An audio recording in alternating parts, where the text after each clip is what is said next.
नमस्कार, मैं हूं निकिता और आप देख रहे हैं सत्य हिंदी। एक नजर डालते हैं अब तक की सुर्खियों पर। भारत दौरे पर आए चीन के विदेश मंत्री वांग यी ने विदेश मंत्री एस जयशंकर को आश्वासन दिया है कि चीन भारत की 3 बड़ी जरूरतें पूरी करेगा। उन्होंने कहा कि चीन भारत को फर्टिलाइजर, रेयर अर्थ मिनरल्स और सुरंग खोदने वाली मशीनों की आपूर्ति सुनिश्चित करेगा। यह आश्वासन ऐसे समय आया है जब अमेरिका ने भारत पर भारी टैरिफ लगाए हैं। रेयर अर्थ मिनरल्स, इलेक्ट्रिक वाहन, पवन टरबाइन और रक्षा उत्पादन के लिए बेहद अहम है और भारत लंबे समय से चीन से इस सप्लाई पर बातचीत कर रहा है। दिल्ली में हुई मुलाकात में जयशंकर ने कहा कि दोनों देशों को रिश्ते सुधारने के लिए आपसी सम्मान, संवेदनशीलता और परस्पर हितों पर आधारित रचनात्मक दृष्टिकोण अपनाना होगा। उन्होंने एलएसी पर तनाव कम करने और सीमावर्ती इलाकों में गतिरोध खत्म करने पर जोर दिया। जयशंकर ने आतंकवाद से निपटने को भी प्रमुख प्राथमिकता बताया। नई जीएसटी संरचना के प्रस्ताव से कई बड़े राज्यों को भारी नुकसान होने की आशंका जताई जा रही है। अधिकारियों के मुताबिक राज्यों को हर साल 7,000 से 9,000 करोड़ रुपए तक की राजस्व हानि हो सकती है। यह सुधार अक्टूबर 2025 से लागू होने की संभावना है, जिससे राज्यों के पास सामाजिक योजनाओं और प्रशासनिक खर्चों के लिए कम धन उपलब्ध होगा। आकलन के अनुसार सुधारों के बाद राज्यों की राजस्व वृद्धि दर घटकर 8% रह सकती है, जबकि पहले यह 11.6% और जीएसटी लागू होने से पहले 14% थी। जीएसटी की नई संरचना में 5% और 18% की 2 टैक्स दरें रखी जाएंगी, जबकि हानिकारक वस्तुओं पर 40% कर लगेगा। सीमेंट और व्हाइट गुड्स को 28% से घटाकर 18% स्लैब में लाने का प्रस्ताव है, जिससे राज्यों की आय पर असर पड़ेगा, क्योंकि ये उत्पाद उनके जीएसटी राजस्व का अहम हिस्सा है। इंडियन एक्सप्रेस की एक रिपोर्ट के मुताबिक अर्थशास्त्रियों का मानना है कि इन बदलावों से कुल सरकारी राजस्व में 0.4% जीडीपी का सालाना नुकसान हो सकता है, जिसमें राज्यों पर ज्यादा बोझ पड़ेगा। वहीं तंबाकू पर कर दर 28% से 40% करने को लेकर भी विवाद है। ऐसे में केंद्र और राज्यों के बीच इस मुद्दे पर सहमति बनाना चुनौतीपूर्ण होगा।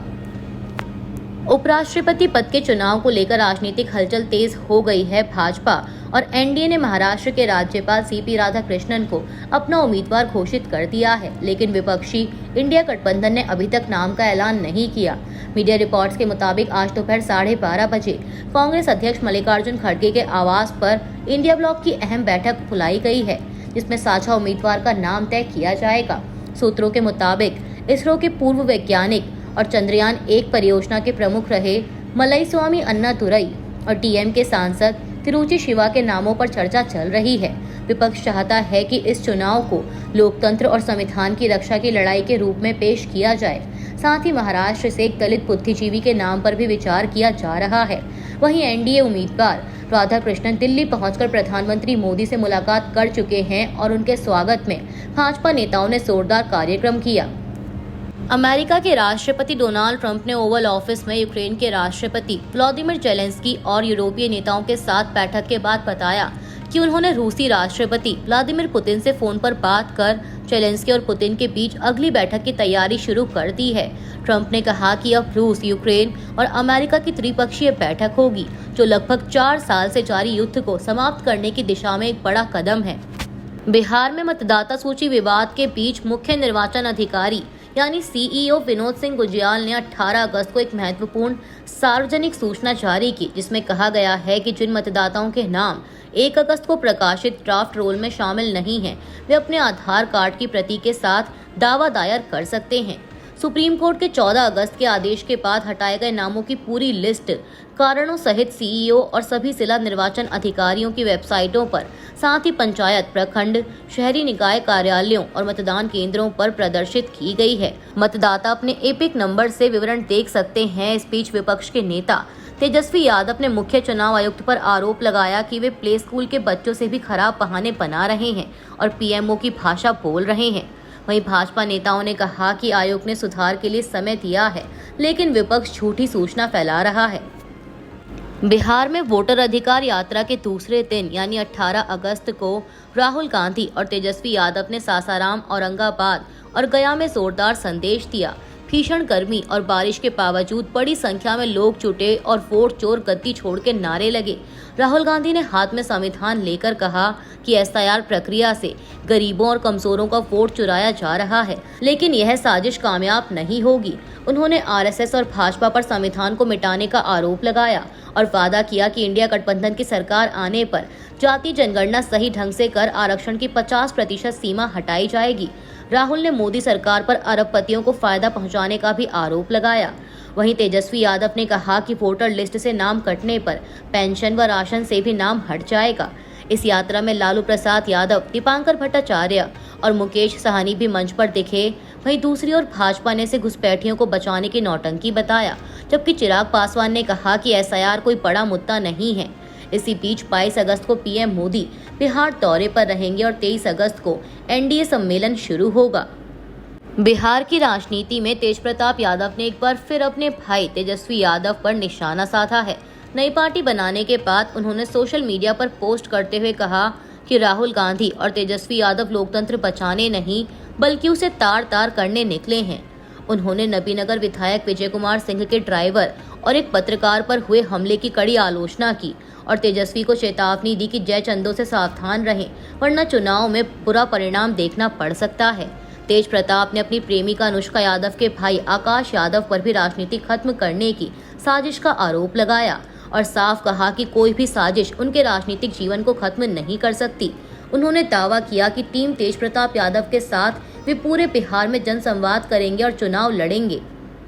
यूक्रेन के राष्ट्रपति व्लादिमीर जेलेंस्की ने अमेरिकी राष्ट्रपति डोनाल्ड ट्रंप से व्हाइट हाउस में मुलाकात के बाद बड़ा बयान दिया है। जेलेंस्की ने बताया कि उनकी ट्रंप के साथ लंबी और विस्तृत बातचीत हुई, जिसमें यूक्रेन के लिए सुरक्षा गारंटी, युद्ध बंदियों और नागरिकों की रिहाई जैसे अहम मुद्दों पर चर्चा हुई। उन्होंने कहा कि अमेरिका ने यूक्रेन की सुरक्षा गारंटी का समर्थन किया है और रूस और यूक्रेन के बीच संवेदनशील मुद्दों को हल करने के लिए बैठक का भी समर्थन किया।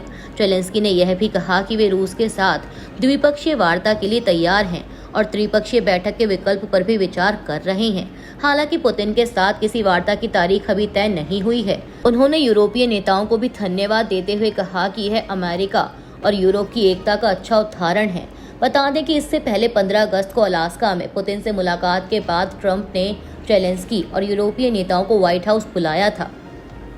अमेरिकी राष्ट्रपति डोनाल्ड ट्रंप ने यूक्रेन के राष्ट्रपति व्लादिमीर जेलेंस्की और यूरोपीय नेताओं के साथ बैठक की, जिसमें रूस और यूक्रेन युद्ध को रोकने पर चर्चा हुई। बैठक के बाद ब्रिटेन के प्रधानमंत्री कीयर स्टारमर ने सुरक्षा गारंटी और त्रिपक्षीय बैठक को ऐतिहासिक कदम बताया। वहीं जर्मन चांसलर फ्रेडरिक मर्स और फ्रांस के राष्ट्रपति इमैनुअल मैक्रोन ने युद्ध विराम की आवश्यकता पर जोर दिया। इटली की प्रधानमंत्री जॉर्जिया मेलोनी ने कहा कि शांति सुनिश्चित करने के लिए यह जरूरी है कि युद्ध जैसी स्थिति दोबारा न बने।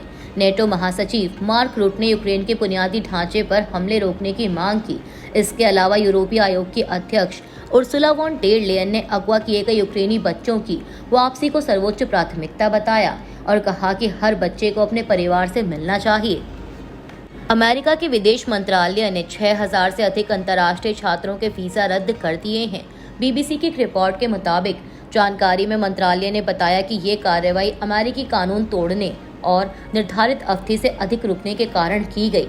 इनमें से अधिकतर मामले नशे में गाड़ी चलाने, चोरी और आतंकवाद को समर्थन से जुड़े बताए गए हैं। हालांकि मंत्रालय ने यह स्पष्ट नहीं किया कि आतंकवाद को समर्थन से उनका क्या मतलब है। ट्रंप प्रशासन की सख्त इमिग्रेशन नीति के तहत यह कदम उठाया गया, जिसमें अंतर्राष्ट्रीय छात्रों पर भी कड़ी निगरानी रखी जा रही है। रिपोर्ट के अनुसार फिलिस्तीन के समर्थन में प्रदर्शन करने वाले कुछ छात्रों पर भी कार्रवाई की गई और उन पर यहूदी विरोधी व्यवहार का आरोप लगाया गया। कुल रद्द किए गए वीजाओं में से लगभग 4000 कानून तोड़ने से जुड़े मामलों में थे, जबकि 200 से 300 वीजा INA 3B के तहत आतंकवाद से जुड़े मामलों में रद्द किए गए। अभी के लिए इतना ही। बाकी की देश दुनिया की बड़ी खबरों के लिए जुड़े रहिए सत्य हिंदी के साथ। Copyright disclaimer under Section 107 of the Copyright Act 1976. Allowance is made for fair use for purposes such as criticism, comment, news reporting, scholarship, and research. Fair use is a use permitted by copyright statute that might otherwise be infringing.